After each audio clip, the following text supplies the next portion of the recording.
మత మార్పిడి అనేది ఇదివరకు చాలా క్యాజువల్గా చేసేసుకోవచ్చు.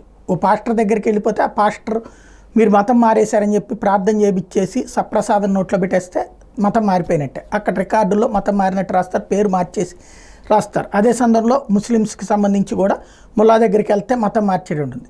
ఈ వీటితో ప్రలోభ పెట్టినో బెదిరించినో లేకపోతే ఇంకో రకంగా చేస్తున్నారని భావించేటువంటి భారతీయ జనతా పార్టీ దేశవ్యాప్తంగా 5 చోట్ల పాయింట్స్ రైట్ చేసింది.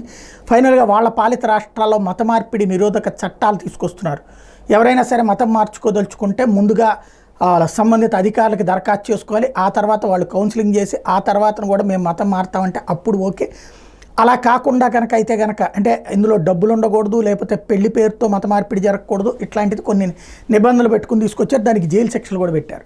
ఇప్పటిదాకా అది ఉత్తరప్రదేశ్ లాంటి చోట్ల పర్ఫెక్ట్గా అమలవుతోంది, మధ్యప్రదేశ్ లాంటి చోట్ల అమవుతోంది, ఇప్పుడు రాజస్థాన్లో పెడుతున్నారు, అస్సాం లాంటి చోట్ల పెట్టుకొస్తున్నారు. అయితే మహారాష్ట్రలో వచ్చేటప్పటికి మైనార్టీల ఓట్ల కోసం అని చెప్పేసి ఇంతకుముందు ఆప్తా వచ్చింది. శివసేన, ఎన్సీపీ, కాంగ్రెస్ ప్రభుత్వం ఇప్పుడు ఆ చట్టాన్ని పక్కగా అమలు చేయడానికి సిద్ధపడుతున్నామని చెప్తున్నది షిండే సర్కార్.